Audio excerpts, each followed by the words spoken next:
Hello students, today we'll continue with the chapter rocks. Okay, we have started with the igneous rock. We have started with the igneous rocks and its classification. We are already done with the first classification, that is classification based on the chemical composition. So today we'll talk about the next classification, that is the classification based on texture.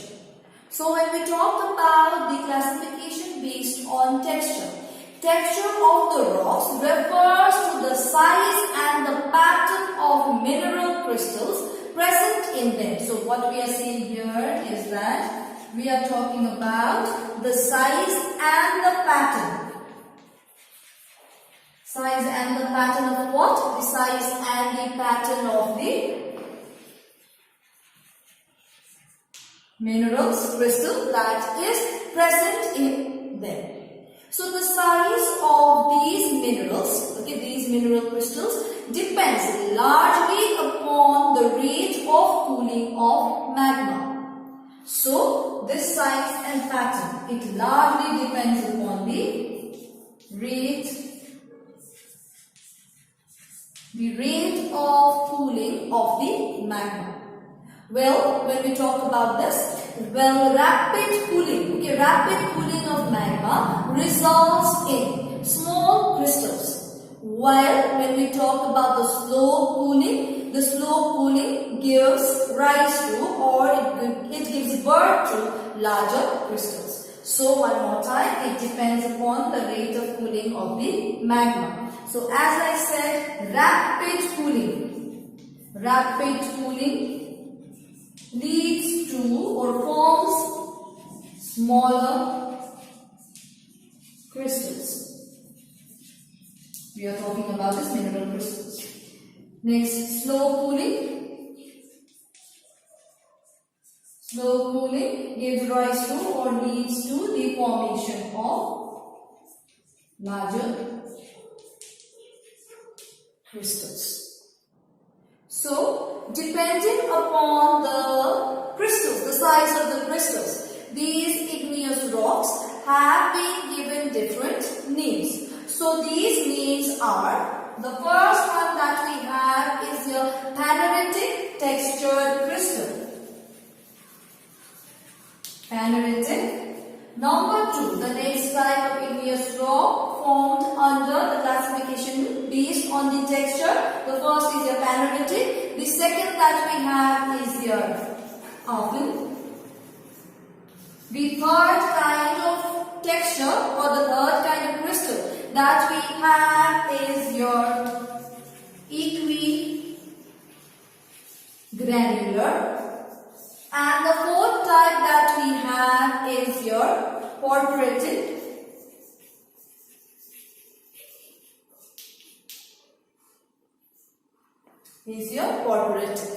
Okay, now let us talk about the first type, that is your Phaneritic textured crystals. So these Phaneritic textured crystals are large enough to be seen with the naked eyes or with the help of a hand lens. Also, these kind of crystals are visible. That means since they are large, they must have been formed because of the slow cooling. Next, when we talk about Affen textured crystals are too small to be distinguished without the help of a microscope. So that means too small, it must have formed because of the rapid cooling. Thirdly, when we talk about equigranular, equigranular is the name given to the igneous rock in which all the crystals that are there are within the same size range. Thus the name equigranular. Whether it is formed because of rapid cooling or slow cooling, but all the crystals are of the same size. The last one that we have is porphyritic. This porphyritic texture comes into being when a few large crystals are embedded in a mixture of the smaller crystals. That gives rise to your porphyritic igneous rock or or we can say porphyritic textured of crystals. So one more time, when we talk about the igneous rocks based on the texture, it has been divided into 4 depending upon the rate of cooling, whether it is slow cooling or rapid cooling. Slow cooling gives rise to larger crystal, rapid cooling gives rise to smaller crystals. Depending upon that, we have the 4 types of the crystals here. Now let us talk about the third classification of the igneous rock, that is the classification based on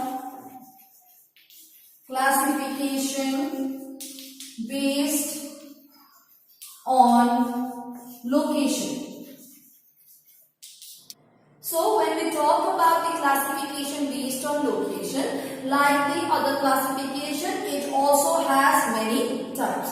So what happens in case of this is that when the lava that is there may get solidified, okay, by cooling either at the surface of the earth or beneath the earth's surface in the cracks and the joints. So depending upon their formation either at the surface or within the surface in the cracks and the joints, these have been divided into 2 types or has been recognized as 2. The first one being your intrusive igneous rock, and the other being your extrusive igneous rock. So because of the formation based on the location, classification based on the location, we have 2 types of igneous rock. The first one is your intrusive igneous rock. The second one is your extrusive igneous rock. So let us learn about firstly the extrusive igneous rock.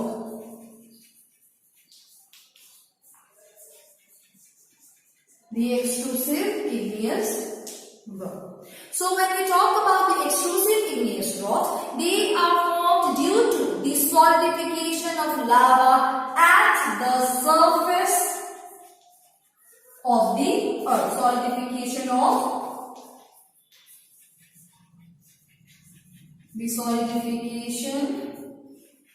at the surface of the earth. Well, when we talk about these rocks are also known as volcanic rocks. I am sure you all know why now.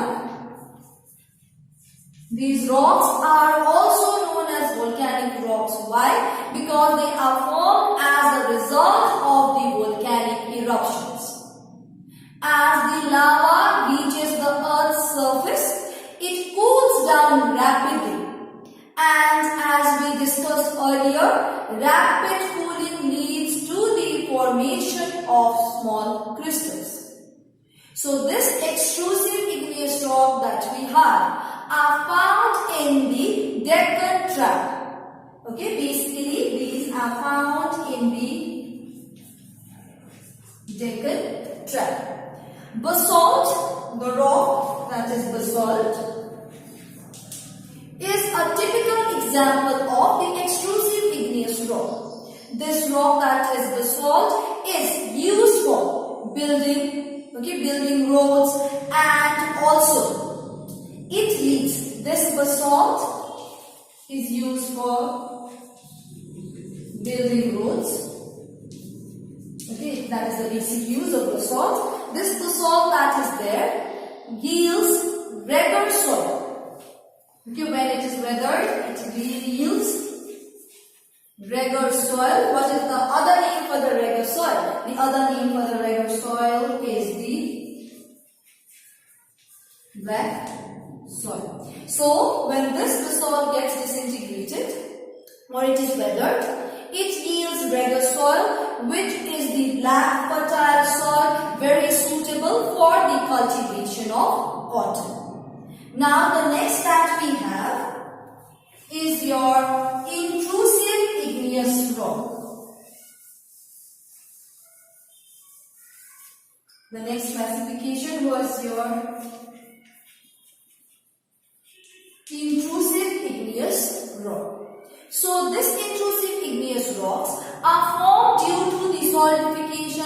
magma beneath the Earth's surface. The other was on the Earth's surface. This is beneath the Earth's surface.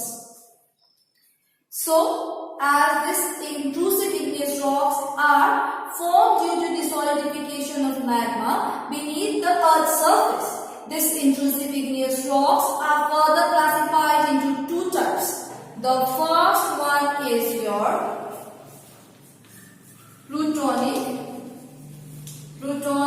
igneous rock, and the second that we have is your Hyperbasical igneous rock. So these are the two types of intrusive igneous rock. So the first one that we have is Plutonic igneous rocks, is derived from the Greek word Pluto, which means the god of the underworld. Okay, the god of the underworld. These rocks have been formed by the solidification of magma at the great depths below the surface of the earth. So these have been formed at great depths. Both are formed beneath the earth's surface. Firstly, we are talking about the Plutonic igneous rock. It is formed by the solidification at the great depths. The size of this crystal is very large as the rate of cooling is slow. As the rate of cooling is slow, the size of the crystal is very large. Okay, as we studied earlier, it is said that if the rate of cooling is slower, the size of crystals will be larger. So this kind of large crystals are found in your Plutonic igneous rock. When we talk about the Plutonic igneous rock, they are also found in the Deccan Plateau. Most common is your Deccan Plateau. Okay. So, Plutonic igneous rocks are found in the Deccan Plateau, Chhattisgarh, Chota Nagpur, and in the parts of the Himalayas as well.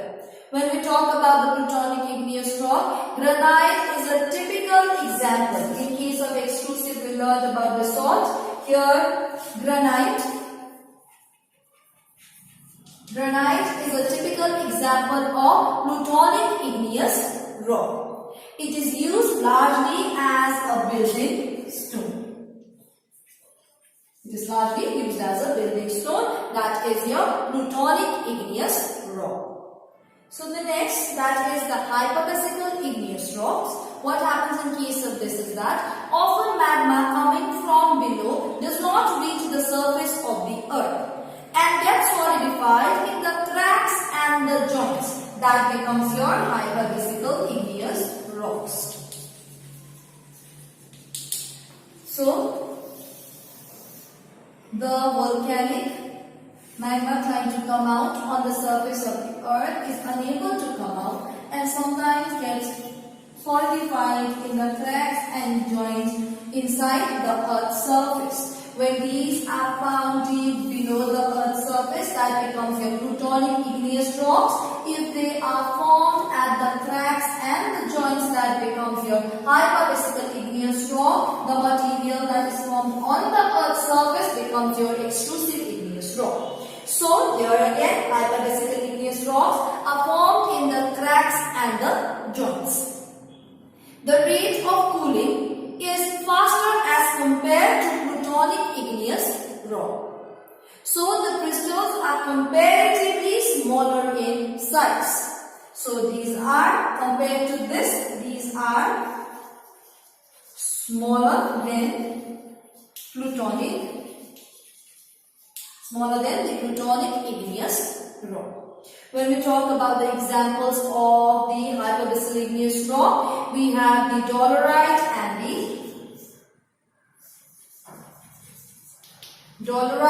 and the pegmatite are the typical examples of Hyperbasical igneous rock. Now moving forward, let us talk about the characteristics of the igneous rock.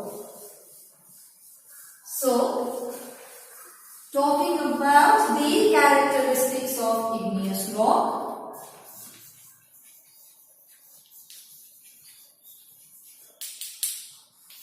Let us talk about the first characteristics. Igneous rocks are hard and compact. So they are hard and compact type of rocks. Number 2, when we talk about the igneous rocks, these rocks contains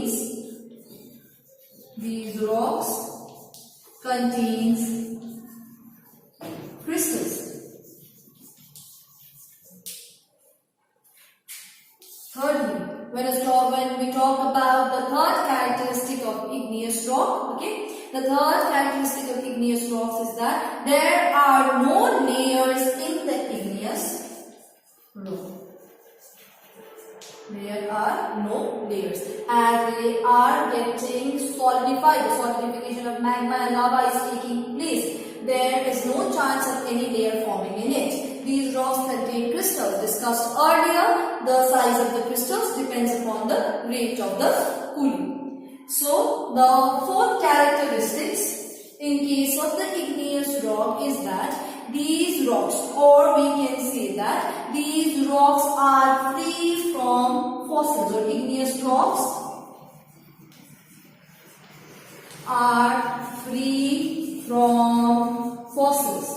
For fossils to form, you need layers of rock, one layer after the other. As there are no layers here, formation of fossils are not possible, or is not possible. Now, the fifth characteristics of igneous rock is that they are not easily weathered.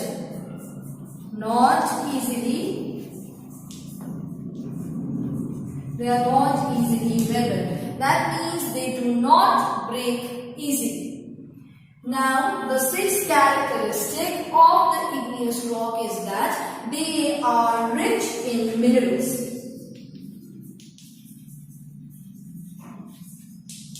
Why are they rich in minerals? As they come from deep within the earth's surface, they carry different minerals along with them, thus making them rich in minerals. One more time, when we talk about the characteristic of igneous rocks are hard and compact. These rocks contain crystals. There are no layers. These rocks contains no layer. These rocks are free from fossils. These rocks do not weather easily. And lastly, these rocks are rich in minerals.